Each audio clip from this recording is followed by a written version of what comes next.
معشر المتكلمين عدوتم عدوان أهل السبت في الحيتان، كفرتم أهل الشريعة والهدى وطعنتم بالبغي والعدوان، فلأنصرن الحق حتى أنني أسطو على ساداتكم بطعاني. الله صيرني عصا موسى لكم حتى تلقف إفككم ثعباني، بأدلة القرآن أبطل سحركم وبه أزلزل كل من لاقاني. هو ملجئي هو ملجئي هو مدرئي هو منجئي من كيد كل منافق خواني. جاهم مسلمانك فكر بكاتوا، تدبر بكا، سيري قرآن بكا، سيري حديثي بيغمبر بكا عليه الصلاة والسلام. أو كردوي أي كي شيطان بوتي للنرازان بيتوا، كردوا كانت بموافقي قرآن والسنة بيت، نك شيطان هلت بخلتيني بلكاكا تو عبادتي خواكي روجي 100,000 جابلي هو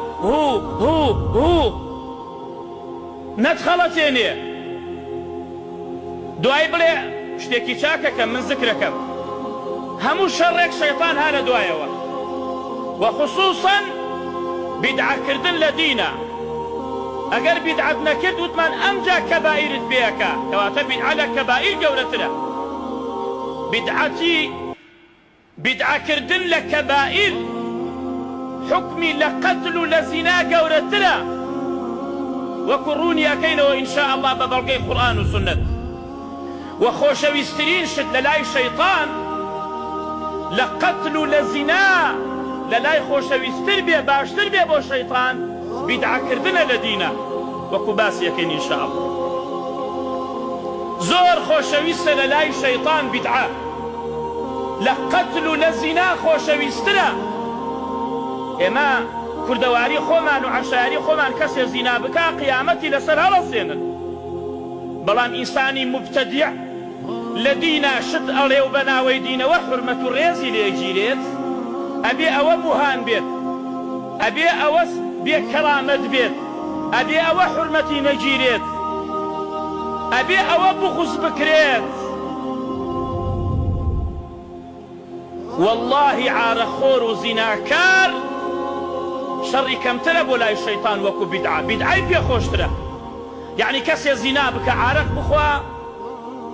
زور لا وقرني إبليس، بس كسي كبدعة كرد أو خوش باس يكين إن شاء الله.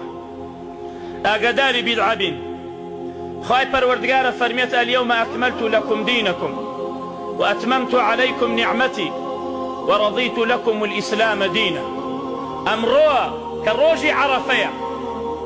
لحج ما راوا بيغمبر عليه الصلاة والسلام أم آياتي بودابزي لروجي جمعة دا أمرو دين بو إيوة كامل كرد لعقيدة ولمنهج ولفقها ولمعاملاتها ولفروعها ولأصولها دين كامل بو بيويسي من بقرآن يترنية، بيويسي من ببيغمبر يكي ترنية، بيويسي بزياد كردنا بيويسي بنقصان كردنا. بلان المبتدع حماقتي مبتدع يزعم بلسان حاله أن الله لم يكمل الدين. إن النبي صلى الله عليه وسلم لم يأذن للصحابة أن يزيدوا في المأذون فيه، فكيف يأذن لهم أن يخترعوا ما لم يأذن به الله ورسوله. إنساني مبتدع بزباني حالي بابزباني مقال سوان ليت خواهي جاتو دينت كامل نكردوا. أم عبادتي تو أي كي أي مسلمان أم عبادتي تو قرآن فرمويتي نخير، پیغمبر عليه الصلاة والسلام فرمويتي وكردويتي نخير. أي تبو أم عبادتاكي شون لخوان يزقى بيتوا غير بيبا بلقى عبادتي خوابكي شون لخوان يزقى بيتوا علي أما خيرا. يعني خوايا جانتو بزباني حالي خوايا جانتو دينت كامل نكردوا قل شيك أم زيادانش بابكين باب بيغمبرش نيكرد بيه هندي كز بناوي دين أم لفظة زور بكاردين لباب بيغمبرش نيكرد بيه. عبادت كردن بنيازي أويك لخوان يزقوا بيه نكوكو هندي ملاي قمراء يعني كاكا قروادي الساعاتش بدعية يعني سيارش بدعية، يعني تيارش بدعية نخر أو أنا بدعي دنياوية هرچيت هبي با هدي با بيشكوتوبي بلان بدعة لدينا ما بس أودي الأخوان يزقبيتوا. مثلا شويك دا أنا شوي إسراء ومعراج أو شو أحياء كي توهرسي شو نيوشكي چيه بيتي وتوابك كس قيشيك أما خير أيكي أو خراف أو قيشيك يا أقاتان لودي أو الشيطان بيتانكات شكا بيغمبر عليه الصلاة والسلام مجالي نداوة لويك وا شرعية زيادة بكي كالشرعية زياد رويت يابكي شون مجال أدا بوشتك هر أصلا بالغيلة يكي كان وتي أما إني أصلي الليل ولا أنم ولا أرقد يكي كان وتي من يترها شونيوجكم شوان ناخوم شونيوجكم شتيكي شاكك يا خرافك شونيوج هتا بياني ناخويت. وقال الآخر إني لا أتزوج النساء أبدا من بحياتي جن خوازم هرب عزبية بينمو شكر جن بين مشغول مكان منالو لا هر خو ما خليكي عبادتي خوابم. وأوي سيميان وتي من إيتر بالرجوع بم همو صالك الرجوع ناشكنا بالرجوع بم بو خوا بالرجوع بم الرجوع وعبادة قوريا ونايشي كينم هر بالرجوع بم بو خوا باب زانين رسول الله صلى الله عليه وسلم شوني معاملة لقلم سيكساكا ككسي كان شوهتا بياني ناخوي لسجديا بيت وكسي كان هر بالرجوع بيت رجوع نشكينيت وكسي كان الجنة هينيت. فقال صلى الله عليه وسلم أنتم الذين قلتم كذا وكذا أو إيوه وتان إيما يكيك من هر شونيوشكين أو كيتر من هر بالرجوع بين أو كيتر من جناينين من بري بيغمبري خوا. فقال أما والله إني لأخشاكم لله وأتقاكم له والله من لهموتان زياتر لخواتر سم والله من لهموتان زياتر خوم لغزبي خوا باريزم بتقواترم لهموتان بيغمبر عليه الصلاة والسلام واي فرمو بلام لكني أصوم وأفطر وأصلي وأرقد وأتزوج النساء بلام شونيوجكمو أشخوم وبالرجوع بمو إششكينم وجن شهينم فمن رغب عن سنتي فليس مني هر كسي بشبكا لسنتي من أولا من نية أجر إيواء أو هابكا ببردوامي أولا من نيتان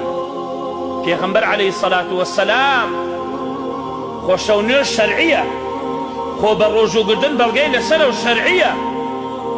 بلام ريقاي ندا إذني ندا كزيادة تيابكي إذني ندا كزيادة تيابكي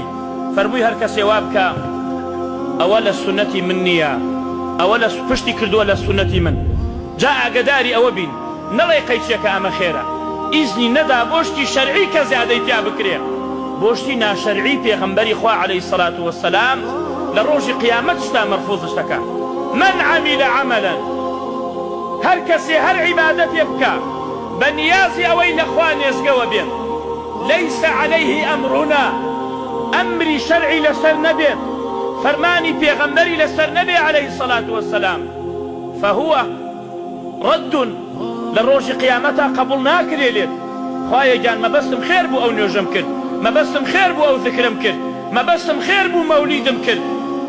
بتشبل جاي كردت من نمت أمر دين بو إيوه كامل كرد إيوه خوتا أنا خنا بار خوا أري خوايا إنتو دينت كامل نكردوا إيه مشبو ما نهيش زيادة بكين لدينا زور حماقتي مبتدع همو كسي دواي هيا همو دايك دواي هيا بلام أحمقي دواي نية إلا توبة كردن وازينانا لبدعكي خواهي تعالى فرميت شكتو نازاني آية كردو وشاككت خدانيتي قبولك آية نا تاوە کوشتێ بکەی لە شەرعانە بێت بۆ ئینسانی وانییە بەهۆی یەک کەلیمەیەکەوە 70 ساڵ لە جەهەنەمە چێتە خوارەوە بۆ ئەو ئافرەتە نەبوو پشتەیەکی کوشت پێغەمبەر عەلەیهی سەڵات وەسەلام لە جەهەنەما بینی تۆ کردەوە چاکەکانت دوعا بکە خوا لێتی قەبوڵکە چجا بڕۆی بدعة بكي لدينا. قال تعالى إن الذين هم من خشية ربهم مشفقون والذين هم بآيات ربهم يؤمنون والذين هم بربهم لا يشركون. سيم صفة جوانانك أو كسانيك والا ترسي خوا لخوا ترسن وإيمان يعني بهمو آية كان وشريك بوخوا قرار نادا. والذين يؤتون ما آتوا وقلوبهم وجلة أنهم إلى ربهم راجعون أولئك يسارعون في الخيرات وهم لها سابقون. أو كسانيك واتشاكاكا كنيوجكا كحجكا كبروجوبا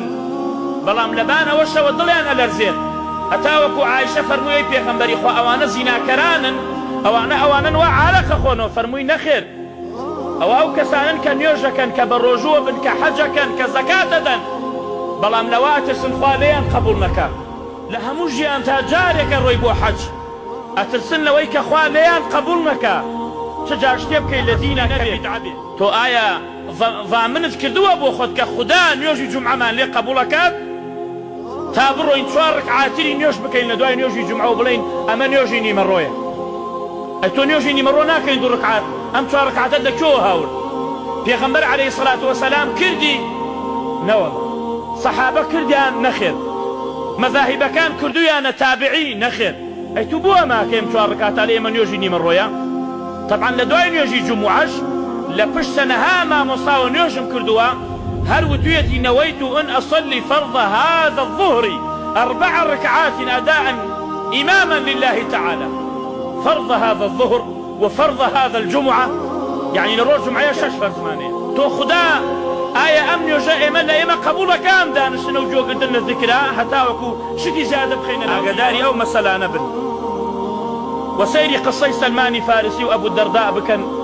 كبون ببراو شو ماليان وبيني آفرتكيو هتا وكو أبو الدرداء هاتا ونام خواردني بو سلماني فارسي دانا وتي ورا نان بخو كدسي كدا نان خواردن وتي ورا توش داش لقل ما نان بخوتي من بروجم وتي بخوا هتا نان نخوي منش نان ناخو روشوكي بيش كانوا لقل ناني خوا شوكاتي رويش نخوتن باني سلماني فارسي دا هرصا دس كدا شونيوش قولي قدوتي ورا دانشا جاري بخوا با ساعاتك بميني بو بان أمجا هرصا شونيوش بكا چونکە أبو الدرداء هەر بە ڕۆژوە بوو شەوها خەریک شەو نوێژ بوو ئەمجا فەرمووی إن لجسدك عليك حقا تو ئەو لاشەیەت حەقی لەسەرتە ولربك عليك حقا ولأهلك عليك حقا فأعطي كل ذي حق حقه بياني شنو لاي بيغمبر عليه الصلاة والسلام أبو الدرداء فرمووی وای پێم وتە ئەی پێغەمبەری خوا سلماني فارسي قال لقد أوتي سلمان فقها وفي رواية قال صدق قال المبتدع إنساني مبتدع مفترية شتيك الله لدينا وكالدين نية بانقوازي خلقك أبو حزبايتي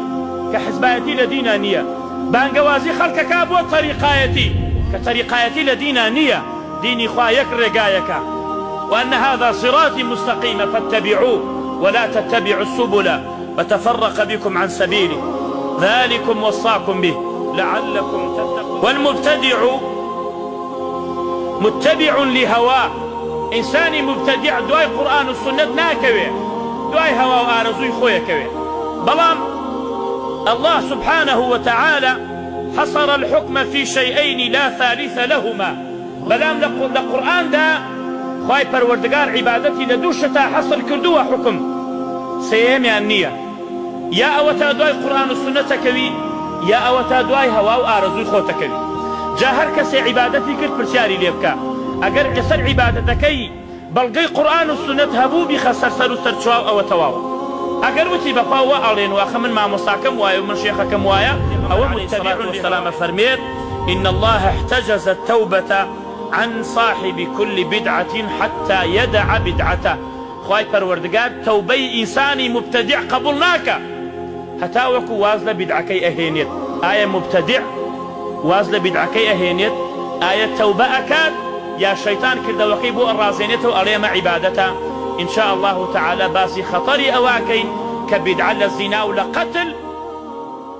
خوشويستر لله